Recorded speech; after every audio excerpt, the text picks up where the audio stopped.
So we haven't rehearsed this. We haven't done anything. We're just going to let it free wheel and see where it goes. But the prompt for this thing was Marius's one of his latest books called Factotum in the book trade. It's a very good book. I'm not pushing it, but I love the thing, and I've read it twice. Marius, as probably most people know, he's a poet born in Canada. He's a travel writer, as some people have called him. He more writes travel essays to me, and which start off somewhere and they go somewhere else, it seems. It's not, he doesn't write Rick Steves travel essays or that sort of stuff. And he's also spent most of his career as a bookseller, although he's never owned a bookstore himself, I believe. And he's also never visited, I think, Vancouver. But he's lived in London, lived there a long time. And his current book is this one, which I've just started. He has these wonderful titles, these quite long titles sometimes, which I tend to love. The Serpent Coiled in Naples, with a cover that looks like it came out of a fantasy novel or something like that. But that's just me.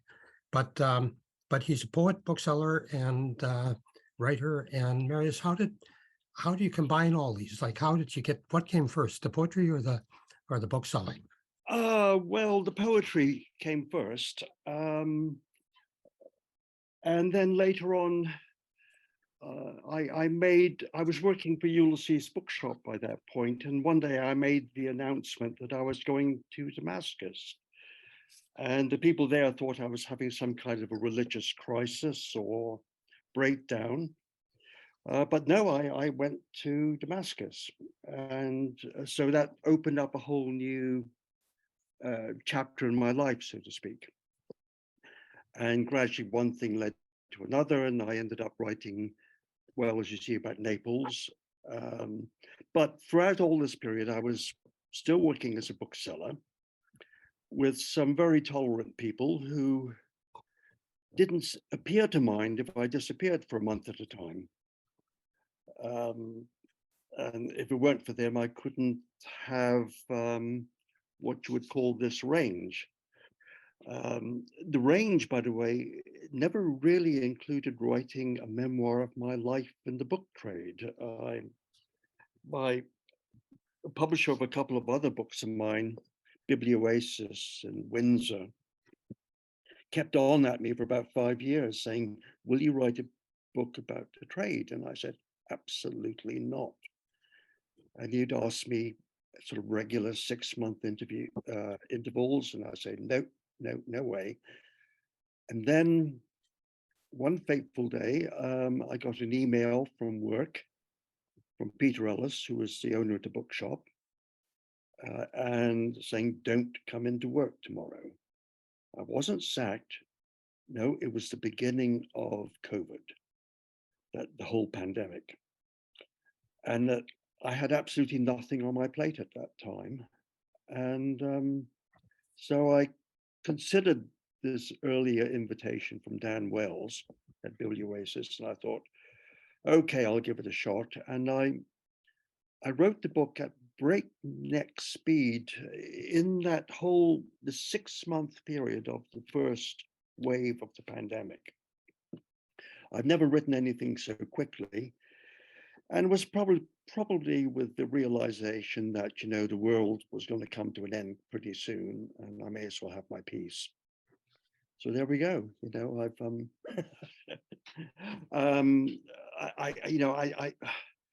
don't have I don't follow a straight line either in my life or in fact in my writing.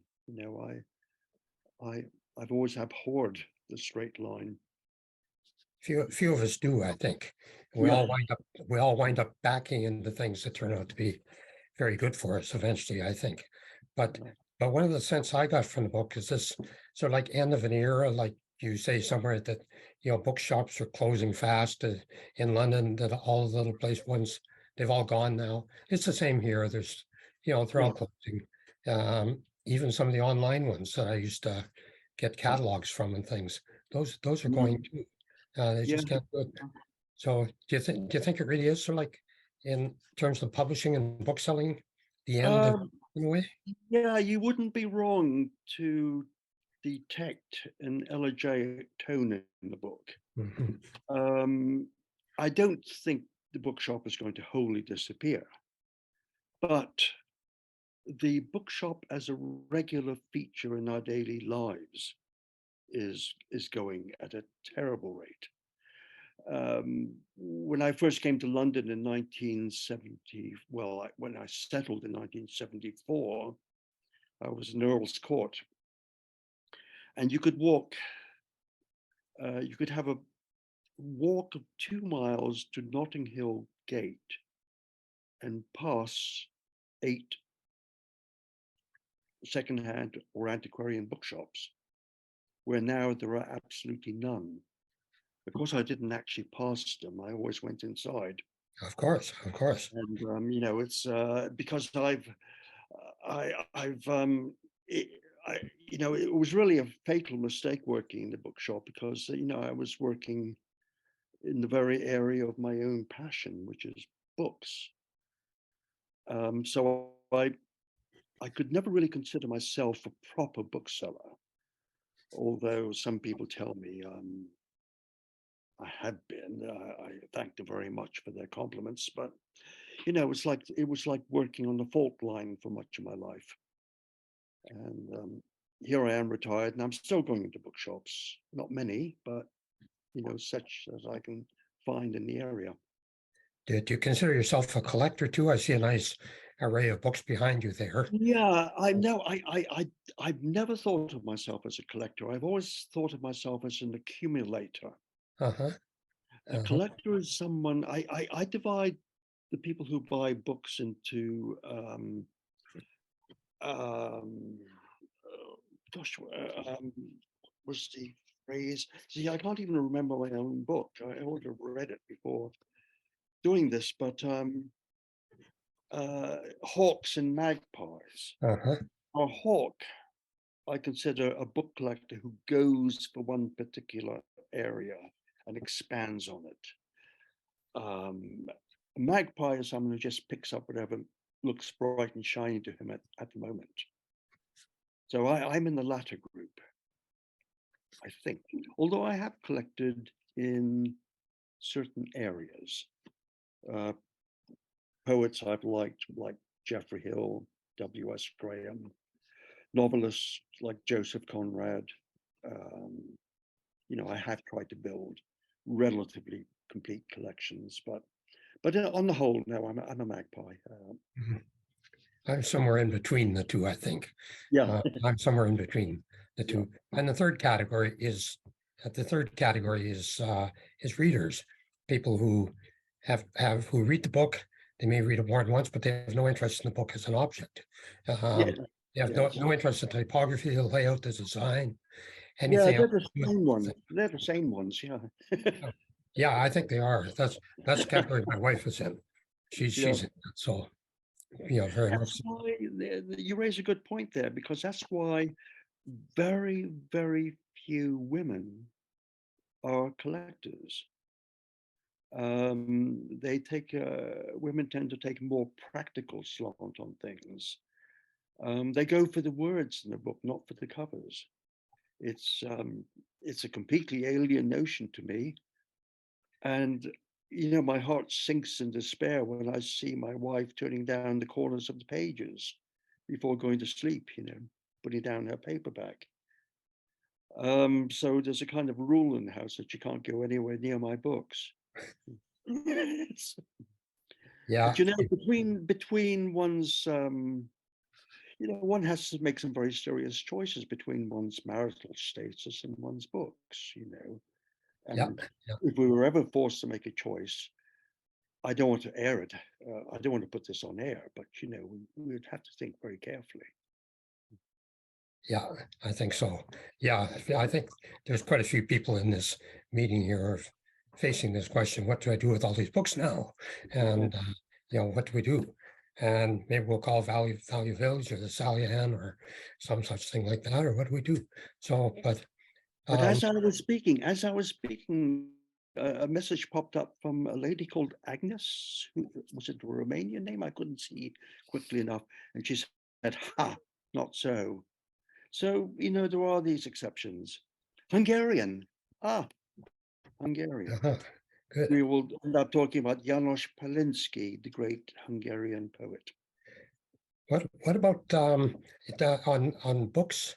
What about this as a bookseller and as a collector? What about this mania sometimes for publishers to put out a limited edition, which is essentially the trade edition of, say, a novel, and then they'll put out 100 copies. It's got some fancy thing or is signed with a little colophon or something like that, and in effect to jack up the price of the things. Where do you stand in the collecting bookselling? I find it very Right. boring, very, very boring. Yeah. And I think this publisher is trying to rake in an extra penny, or it's the creation of artificial rarities, which I've never Artificial rarities. And what about some fine press books, which to me, where it seems that the content is slight, but the execution is often beautiful and very expensive. Yes, I started off in fine press books when I worked for Bertram Rota, and I didn't. I have to confess, I didn't have that much of a feel for them, which makes this address to the Alcuin Society a bit ironic, I suppose. Although there were certain books I liked, but I as you say, there was quite often this separation between content and appearance. Mhm. But every so often, the two would come together in the most wonderful way. Yes, So yes. I'm not against fine press books. In fact, I could probably pull one from the shelf as we talk. But no, it was. I can't see it at the moment. If you lived in the kind of chaos I do, but yes, there are some absolutely beautiful specimens of fine pressed work, and I've always been in awe of those who can print, because for a while I did a little bit of printing on a very simple Ladana machine. I was printing poetry pamphlets, but I was a very bad printer. So I have huge respect for those who can make the ink come out even on the page. It's a real art, very much so. Yeah. And the same, like to me, often some of the finest manifestations of printing in words are some broadsides. Broadsheets that are basically just beautifully designed and with, say, a short lyric poem, and they're just stunning as works of art, both from the design and from the words, it Yes. seems. Yes. Where the whole is greater than either. So Yeah. but speaking of your printing, I ran across this. I don't know if you can see it. Oh. This is Marius's first book of poetry, called The Wolf Month, of which more a little later, and it was published in 1975 by Earthgrip and Flugsprung. Yes. Yes. Now, did you print this? I mean, it looks. I did on a Gestetner machine, yes. And Uh-huh. my wife, who was not called Alice Duck, that's how she's described in the credits. She did the woodblock for the cover, and she did each one separately. Mhm. But that was very typical of the rather primitive printing we used to do at the Poetry Society when I worked there. Everybody was rushing out these little pamphlets. It's a self-published item. Yeah. And it's not a version. I altered it quite a bit for the final version. But Earthgrip was Anglo-Saxon for the grave. Uh-huh. Grips, and Flugsprung was Old Germanic for sort of taking a leap in the air. So I looked upon those as representing a kind of dichotomy, but all very pretentious, I'm afraid. But at that point in London, one could take a handful of pamphlets and within the space of a day, go to enough bookshops who would buy copies to pay for the print run. So Mm. one could do it for pleasure Mhm. and not out of serious intent. Mm.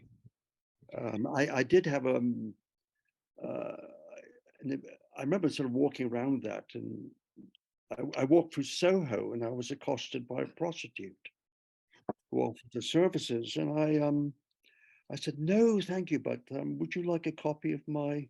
I'll give you a copy of my recent publication." And she looked at it and she said, "Oh, I do like a bit of poetry now and then." So So she took it. she took it. Yes. Yeah. Uh, these are things I had no intention of talking about, and so I'm glad that you're leading me astray, Glenn. Uh, what about you mentioned at the Rota bookseller? Hmm. What about the book is full of things about booksellers, book collectors, not so much about publishers, but but a few of those too. And and there's what about Rota? Was he you worked Well, with him? yes. I spent I think it was 14 years working at Bertram Rota, which was, of course, an excellent education. Um, it was the foremost seller of modern first editions at the time in this country. And perhaps even more importantly, it dealt in literary archives. So in my own work, I moved. It was a rather strange trajectory. I moved from fine press books to regular first editions, and then I started doing quite a bit of work on archives, which was the most exciting part of the job, I That have would to say. yeah, that Yeah. would be archives would be archives would be a wonderful thing. Um, Yes, yes. The most minimalist archive I ever handled. Well, one day, one of the directors, George Lawson, who was a very mischievous character, said, "Okay, we're going out to pick up some books from an address in West London." And so, we got in the car, went, and we're met at the door by an Irishman. And from there, we collected something like 500 rather tatty looking books, the sort of books that one might expect to find on the outside shelves of a bookshop and not inside. So I thought, well, what are we doing with this? It was a very odd selection of books from in different languages, but very ordinary, cheap editions. And the next part of my job was to go through every single volume and look in the margins for dots, pencil dots, because the owner of these books had taken a sharp pencil, and whenever he saw a passage or a line or an image that he liked, he would make a very quick and sharp dot in the margin of the page. And I remember there was one volume in particular called, I think it was Common Walks Along the Seashore, dot, dot, dot, dot, dot, dot, all over the place. Well, this turned out, of course, to be, you've probably guessed it already, James Joyce's working library, which he had with him in Trieste. And it was his brother who preserved the library whole, which came down through the family and finally came to Bertram Rota, where I was working. And what we sold, in effect, were dots. There was no writing whatsoever, just pencil dots. And if you took all those pencil dots, put them together, they wouldn't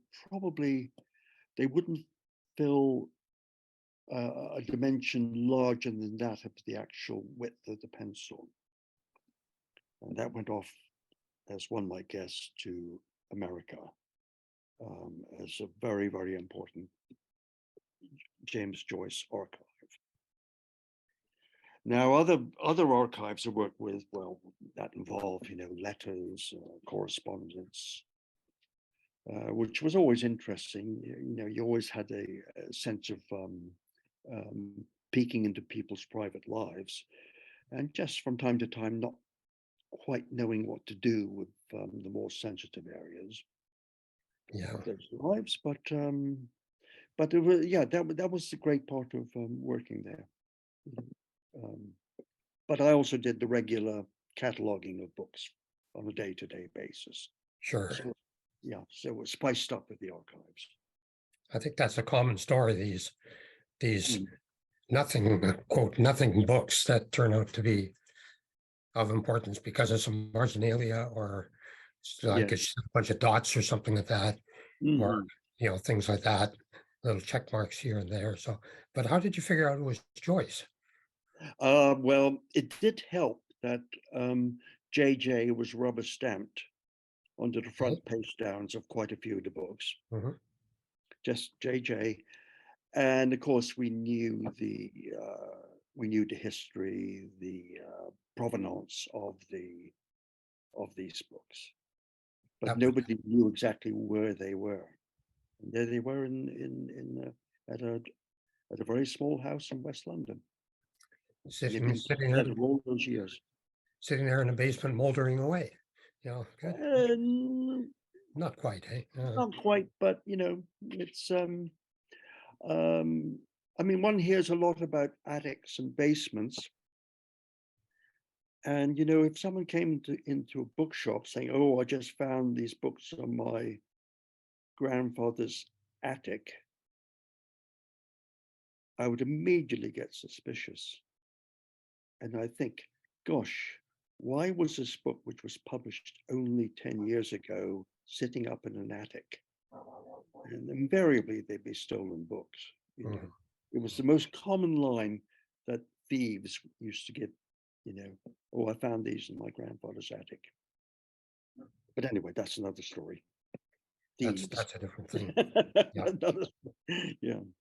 People stealing books and taking them back the next day to the bookstore where they'd stolen them from, and it's still got the bookseller's code in the thing. Yes. That type of thing. So yeah. Yeah. There were different kinds of thieves. You had the drug addicts. I once had to deal with a whole gang of youths. I was by myself in the bookshop, and they were in the basement upstairs running around the shop. And of course, I couldn't keep track of them at all, but they were probably drug addicts. But then you had, just from time to time, you had the genuine collector. And I have to say, those were quite often really tragic cases. People who were so obsessed, they just couldn't help themselves. And I can think of one deeply tragic instance when the collector, realizing he'd been exposed, went home and hanged himself. I would have gladly let him steal the books. I didn't like catching people, especially the really emotionally vulnerable ones.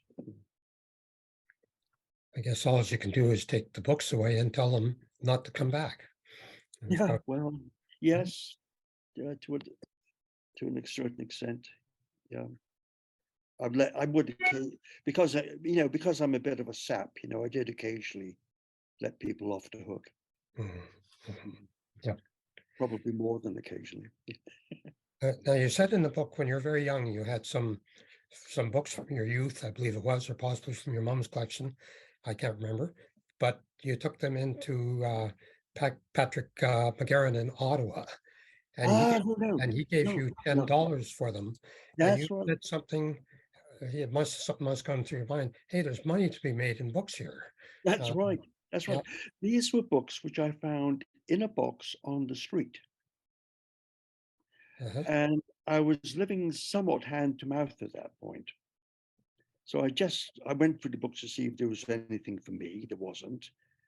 And I regularly passed this bookshop, which was inside an apartment block, I think it was, Pat McGarren books, and I took them to him, and I was amazed. I mean, it was like a small fortune, $10 for these rather not terribly interesting books. I don't know if he was being kind to me, but he was certainly. I found him to be an incredibly honest man, because there was one book in the lot that he wouldn't buy because it might be of value.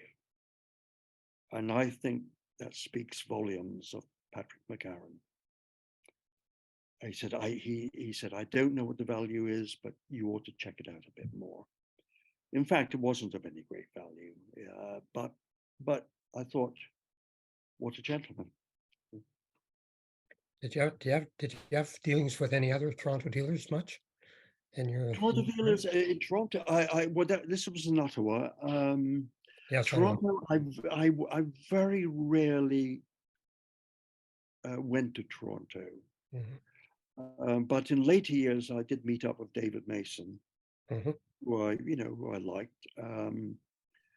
I was appalled to see the rather sad journey his bookshop made from from a main street in Toronto to what was basically a storage place I think it was at the bottom of an office block with thousands and thousands of books there.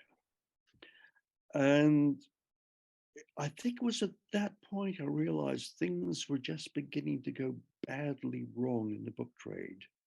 The bookshops were in Toronto were vanishing from the street and into these hidden premises. I don't know if at the moment there is a proper antiquarian bookshop to be walked into in Toronto. I haven't been there for some time. What about, Uh, sorry, sorry. I never thought it would happen in London, but it has. It Mhm. has. The And here, bookshop. Yeah. and here. And what about the one Canadian one you do deal with in some depth? That's Bill Hoffer. Um, how did you meet Bill? And Bill, what Bill, what was the nature of your relationship with him? Uh, I never knew Bill in Vancouver, so it's a somewhat strange business importing Bill into a city I've never experienced. I rather feel as if I've been in this bookshop because so many tales came from that place about his behavior, his, I have to say, rather erratic behavior at times. The one I liked best was some poor fellow walked in from the street and said, have you got any books on astrology? Bill got up and said, okay, out, come on, out. Grabbed him by the arm, pushed him out onto the street. And Bill turned around to look at his assistant, who had a look of shock on her face. And he said, well, what's wrong with you? And she said, the man you've just thrown out. He said, yes, that was Leonard Cohen.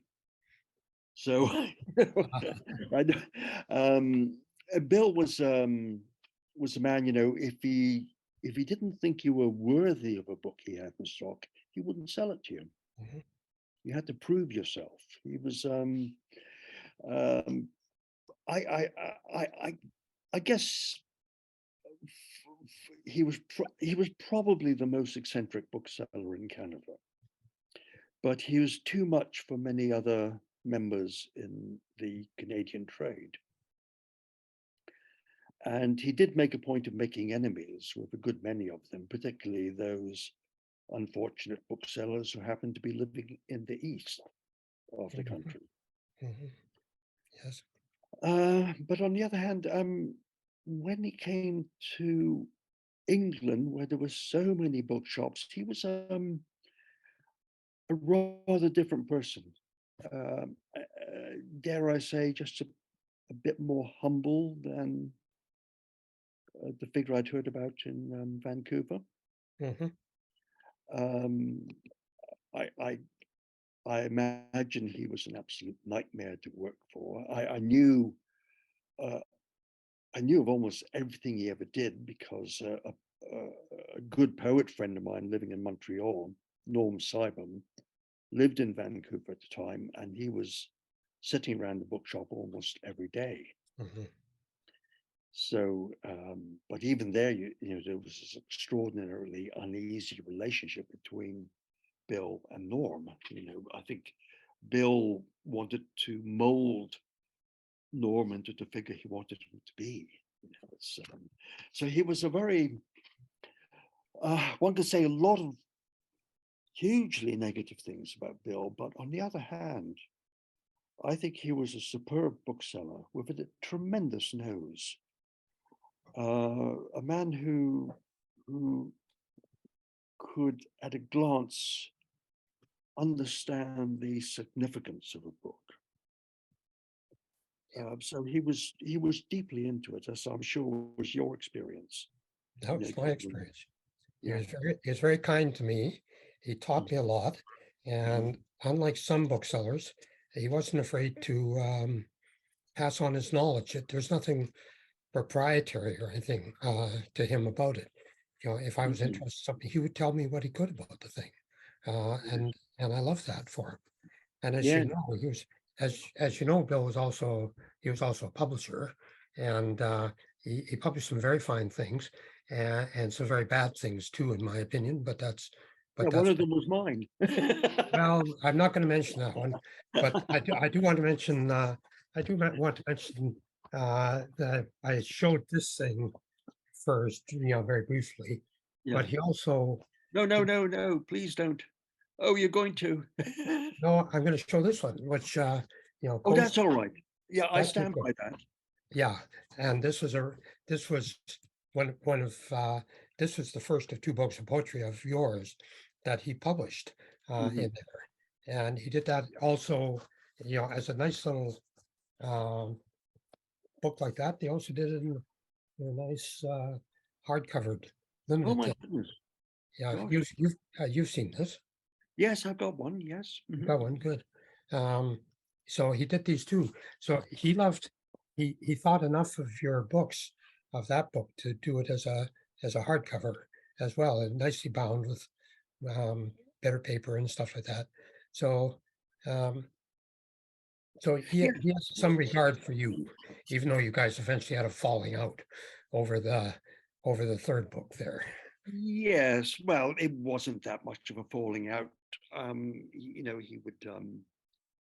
He would simply say I was an ignoramus and I had no right to, that I wasn't a book designer or a publisher, and that, well, the thing he'd like to say was that, there are many, many poets, there are very, very few publishers. And of course, he was right there. But no, I'm hugely grateful to Bill for that. I'm not so grateful for one bit of polemic that I wrote, which I don't like to talk about anymore. Um, but there again, that was part of this rather mad enterprise he started up called Tanks, Hmm. Hmm. which was aimed at first of all, at the Canada Arts Council. Uh, One of his great plans was to get um, Margaret Atwood arrested for misuse of um, Arts Council money. He said, "Look, she went on a holiday with this. Not, it wasn't for writing, but he really had it in for, as I'm sure you know about. He had it in for most Canadian writers, and but that was in a way, that was his private war.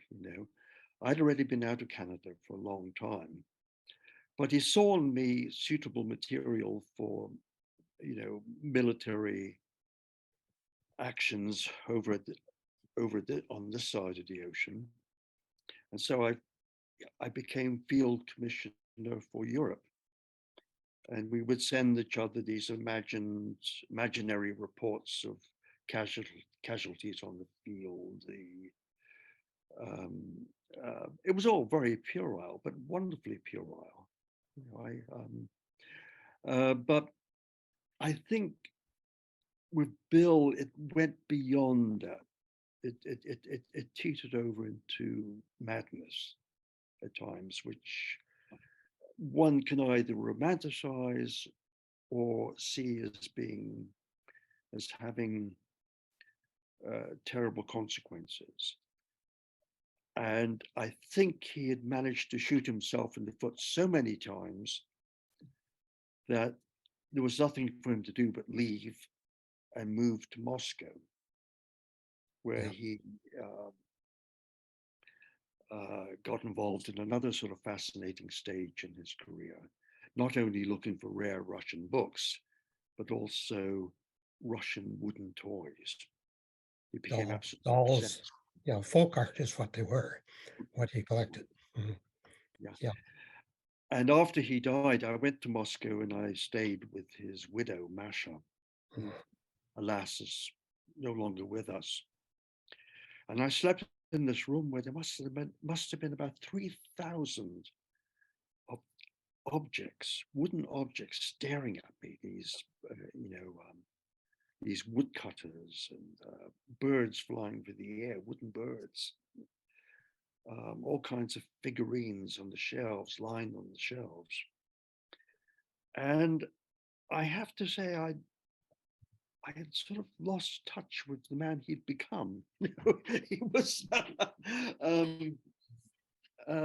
but at the same time, the story of his life is probably one of the most fascinating to be found in the whole, if not the whole Canadian book trade, the whole book trade as a whole. I mean, there is a biography to be written about him. Yes, there is. What do you think Masha made of the doll collection, of the folk art collection? I think the reason they got on so well, because Bill had a very complicated relationship with women. I think the reason he got along with Masha was that she was probably as mad as he was. So she very willingly entered into these schemes. Yeah. Yep. Yeah, he was an interesting character. And I'm glad you went to see her there. So yes.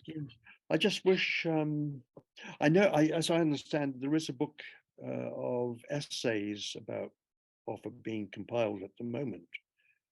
But I think what it needs is a proper biography, because his papers can be found. They're all in Illinois.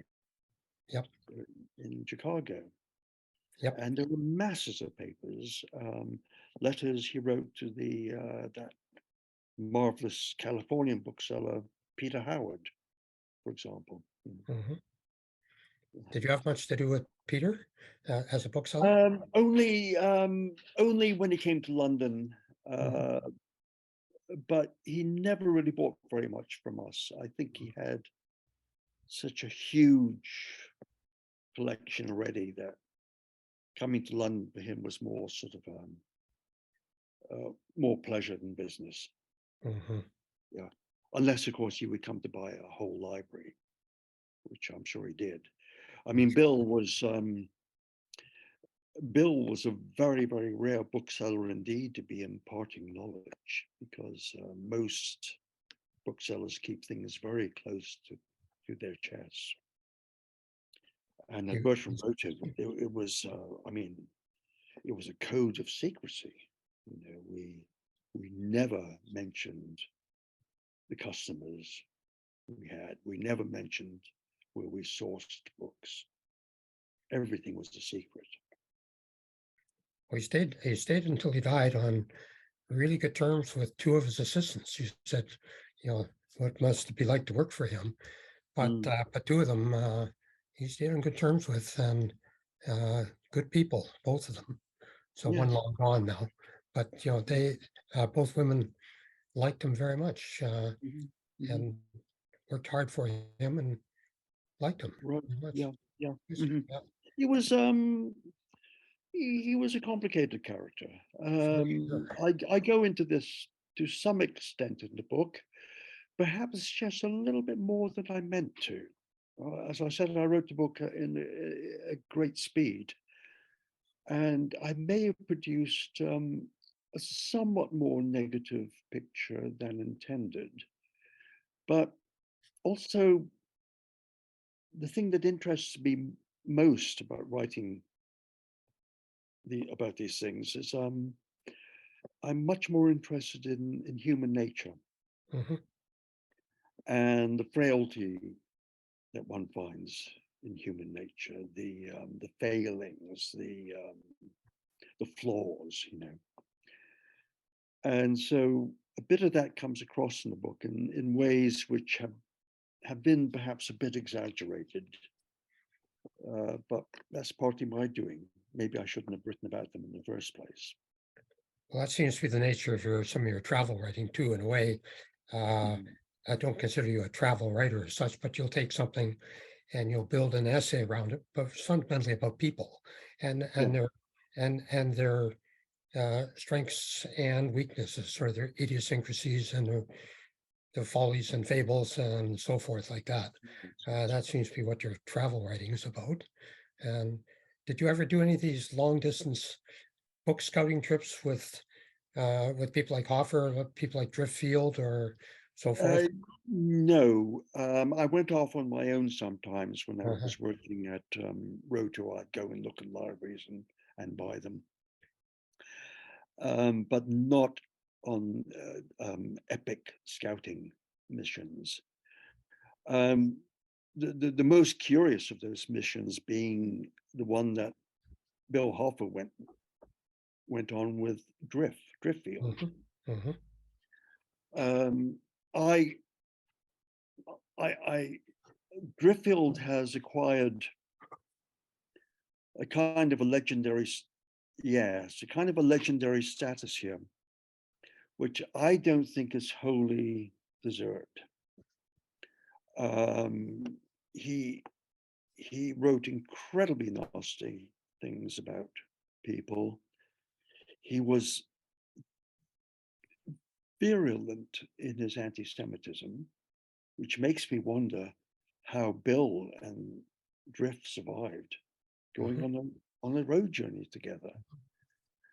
I had it out with Drift once when he described a Jewish bookseller here as being as a horrible thing to say, an oven dodger, and he just smirked, you know. Um, so I have absolutely no hesitation in not only condemning him for that and other various matters, but also for those people who have given him the reputation which I don't think he deserves. And that includes some very good writers in this country. People like Ian Sinclair, and Exactly, yeah, that's so exactly, forth. Mhm. exactly. I have a I have a great respect for Ian, but I think what Drift became was a kind of Dickensian figure for them to play with. Mhm. You know, he was in some ways a perfect character study. He would he looked like he worked for a funeral home because at that the point when I met him, he collected books on death and suicide. And no, actually, when I no, the very first my earliest memory of Drift was at the jumble sales at schools, and you know, the annual jumble sale to raise money to school, which always had a book stand, and there would be this bulky figure standing in front of the books, moving in a sort of his arms akimbo, moving his whole body in a circular fashion, prodding people with his elbows to make sure they could go nowhere near the books. And somehow, I think he must have had a third hand, because with that third hand, he was grabbing what might be treasures. And of course, they were incredibly cheap, being a jumble sale, and then make off with the whole stack. Mhm. I did see him once walk away with a pile of Anthony Powell's The Dance to the Music of Time. I have no idea if they were first editions or not. I didn't get a chance to get anywhere near them. Mhm. All I saw was this objectionable figure blocking me. You know? Uh-huh. But then I would see him. Then I would see him quite often at places like Any Amount of Books on Charing Cross Road. And by that point, he wore a bowler hat and a pinstripe suit, and he was the man who would be, accompanying the coffin. Yeah. Yeah. Are you pretty much, do you consider yourself pretty much out of the trade now? Like what are you can do next? Like, have you got more travel books, more poetry to write? I'm working on a new book. I mean, I'll always have work to do. Yes, yes. I am out of the book trade, and I still feel great melancholy. Uh, it wasn't a job for me; it was a way of life, Great. which is Mhm. very important. And then if you look at it as a way of life, it was something else. It was a floating world. It was a kind of a floating world for people unable to do anything else. And I soon began to realize there were loads of people like me who were writers, or there was one who was a filmmaker, there was someone else who was an artist. This was a way of just surviving, Mhm. working in the book trade. And as I make clear in my book, I the reason I never became a proper bookseller is that I didn't want to be faced with the responsibilities. I didn't want to have to deal with accounts or with taxes or any of those things. So I could do my day's work and then escape home and not worry about it anymore. Mhm. Except maybe for one nightmarish year when I worked for a man who drank a bottle of vodka a day and who played terrifying psychological games with me. Mhm.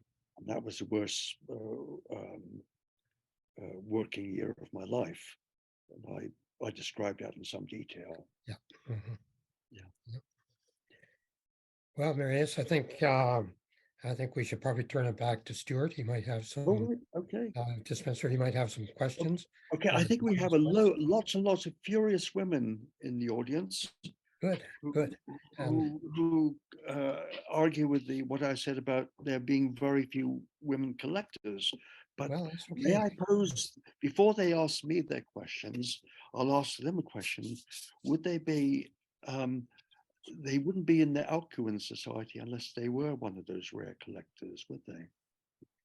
So I just put that to them in a very friendly, jokey fashion. Well, Okay. certainly there's the Honey and Wax Prize, which is particularly focused more on North America, but is dedicated specifically to uh, female collectors under the age of, I think, 35. And that's done through Heather O'Donnell and Rebecca Oh, Romney. she's wonderful. Yeah, she's wonderful. And that's the submissions would suggest that there's a very strong uh, um, collecting community in and amongst women, and are Yeah. opening up whole different approaches to the practice of it. Certainly, my own work.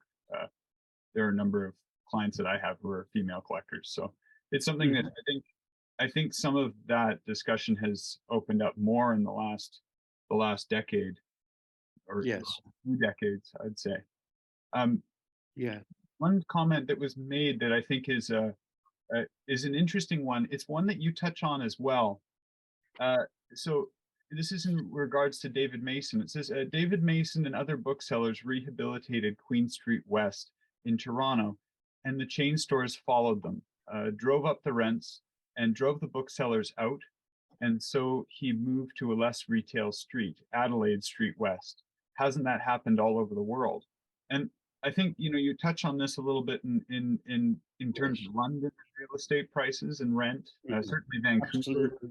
Certainly Vancouver, there are booksellers that are attempting to try and sort of keep some kind of focus or an agglomeration principle around them. You know, Paper Hound, UC Rare Books, uh, Mhm. McLeod's down the street. That's kind of a concentration, and then there are some in other parts of the city.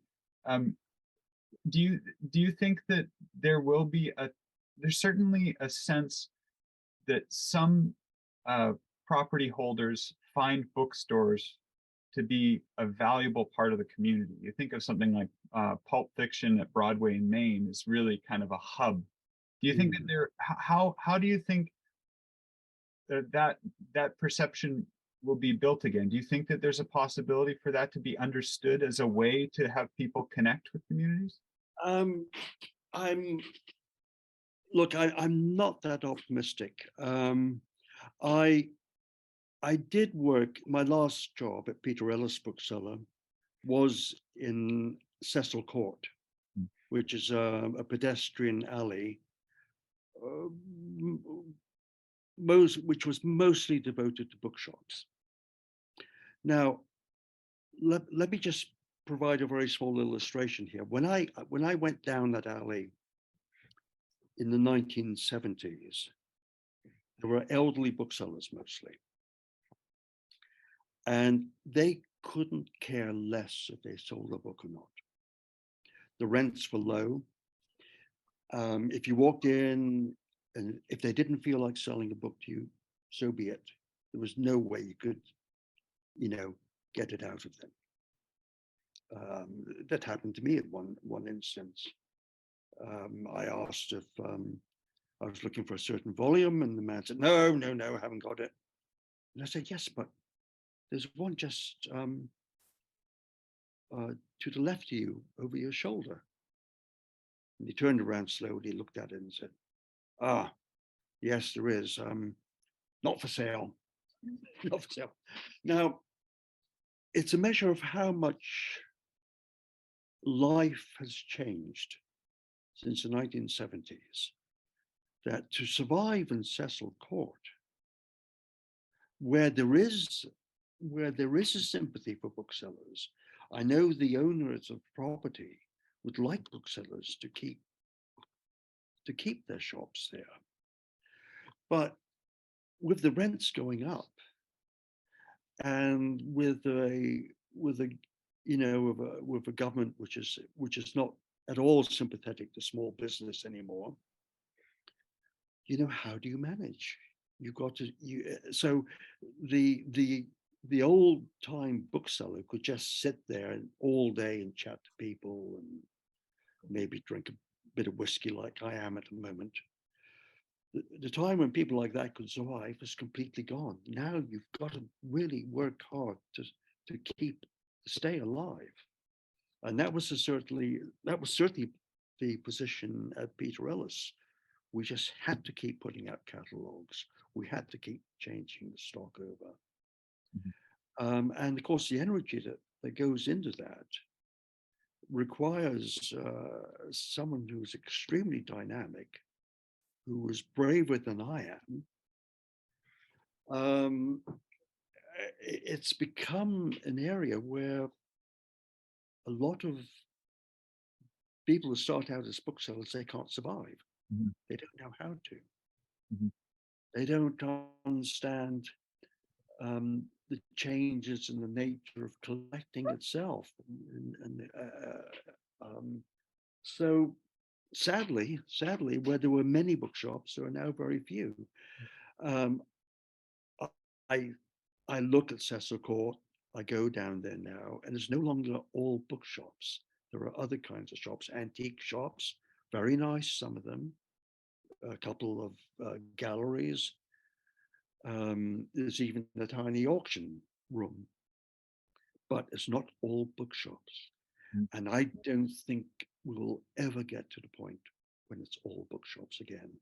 Because if you consider that once upon a time that Cecil Court was to turn off from Charing Cross Road, which was all bookshops.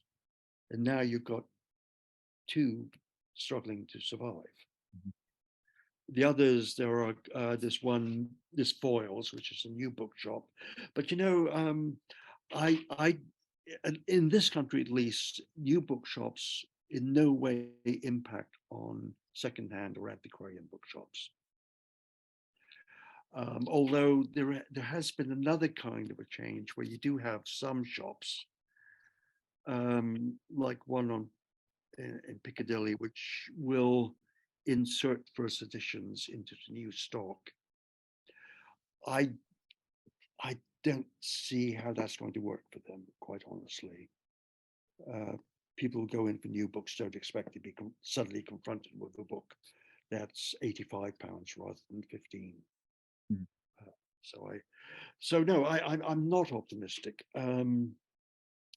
It would take something hugely drastic for a return to that kind of life, and it's a way of life. It's not just business; it's a way of life, and I think it's gone. Sadly. You touch on this in the book a bit of some collections that that got away, in a sense, ones that maybe weren't you didn't handle through the various booksellers that you worked with. Are there a couple off the top of the head that you can think of that you wonder about now? Oh, yes, indeed. 4 or 5 years ago, Peter and I went to look at a collection. I can't name names, of course. And I have to say, it was one of the greatest collections in private hands I've ever seen. And we simply did not know about it. Usually you know who has the good stuff. But in this instance, we had no idea what we were walking into. And it's a rather strange case of it being a widow, not knowing what to do next. Who probably feels too guilty about parting with her late husband's books.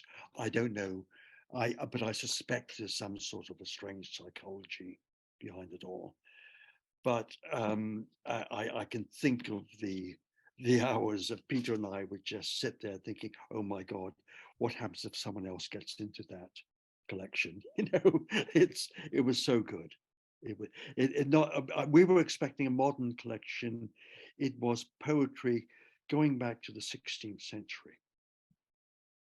I mean, you had first editions of Keats and Byron and Shelley going right back to that wonderful woman poet of the 16th century, Catherine Phillips. I'd never set eyes on the first edition of Catherine Phillips' poetry.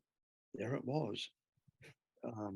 There was Blake. There were all the try-and-on editions, hand-printed reproductions of Blake, and which, by the way, at that point were being affected by damp. And it's terrifying to think of what might be happening to those books in the wrong condition.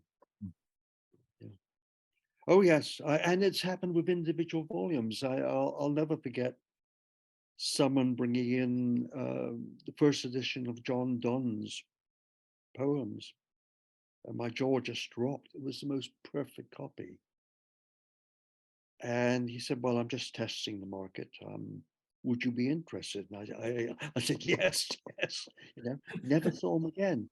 I never heard of the book showing up at any other booksellers. What happened to him? There are always those individual books that get away, and they'll torment me for the rest of my life, I'm sure. Yes, I'd say that if anyone has any questions for Marius, please put them into the chat. We have probably a couple more questions to ask. In the meantime, one that I was thinking of in terms of your time with Rota, who was someone who, spent time accumulating, putting together archives and selling them to institutions. There was a recent book written by Amy Hildreth Chen called Placing Papers, which talks about the industry of archives and authors' archives and literary estates. And the book kind of characterizes a shift that you see of UK booksellers and placing papers, and then a kind of almost a hyper dominance into the 21st century of American booksellers. And it was interesting in reading your book, it seems like you were kind of at that transition period. Was it as extreme as it sounds from that period? Well, yes, In the UK? there was a great period of in selling archives because there were enough American universities with the money to purchase them. That's no longer the case. So an archive has got to be extremely good now before, an American university takes a strong interest. I'm not trying to say that, there was a point where we could sell any old rubbish. No, it wasn't that, but it was a much more open market at that point. I always felt a bit guilty about it, in that the most incredible things, passed through our hands, and invariably they went to America. And that was because British institutions simply didn't have the money. They couldn't afford the archives. And, I suppose one day the firm I work for will be looked upon as being the villain who, sold the greater part of the 20th century archival history to another country. I'm afraid it's true, but what was the solution? Even in terms of keeping these archives in good condition, at that point only the Americans could afford it. They had their libraries with all their immaculate temperature controls and everything else. They were going to a safe place, and they are, by and large, they are open to scholars from all over the world. So what we're looking at is a shift of power, and it can't be helped. The greater part of the 20th century English literary heritage is now in America, without a doubt. We have a question that came up through this on the topic of archives. Are there any archival rabbit holes from which you feel you've never really emerged? Rabbit holes, by that you mean?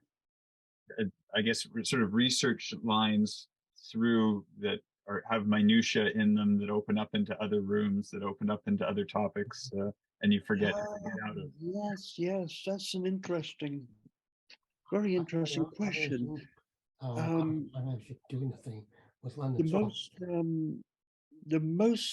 of the most fascinating archives I ever dealt with was from a musicologist by the name of Eric Walter White, who knew a lot of composers, but knew a lot of literary people. So you had fantastic letters from the British composer Michael Tippett, as well as fantastic letters with beautifully highlighted in color from the poet David Jones. And then you had an amazing correspondence from one of the great pioneers of what kind of film they call it, with using silhouettes. I forget the word. Lottie Reinegger, who he was friendly with. So that was an archive. You never knew what would come next, whether it would be an artist, musician, poet, novelist. That was, certainly one of the most pleasurable rabbit holes of my career. I would like to thank him very much for this and Thank you. for this thing. And Marius, I'm sorry I missed you in London this fall. We talked about that, but I'll see you there. I'll see you there next fall. Excellent. Great. Look forward to seeing you. Well, I guess And we'll wrap up for now. I'll use this opportunity to let everyone know that we're going to take a break in December in terms of our programming. However, in January we'll have I mentioned this before, but Rod McDonald he'll be talking about the Canadian typography archives. So we'll have an announcement about that. It will be sometime in mid-January when we do the presentation. But for now, thank you very much, Marius, for taking the time for your evening to speak with us about the book and your experiences. yeah, well, it was a great pleasure. Thank you. Thank you. I apologize to the ladies. You know, I'm a bit of an old dog. When I was first in the book trade, we had only one woman collector, a fantastic lady, who really, at that point, had what we would call an almost masculine view of books, concerned with condition, dust wrappers, all those things. But I realized, of course, that the situation has changed. And here I am still barking at the moon. Well, thank you everyone for joining us, and stay tuned for the various programs we'll be doing in the coming weeks and months. Have a good day, have a good evening, and all the best.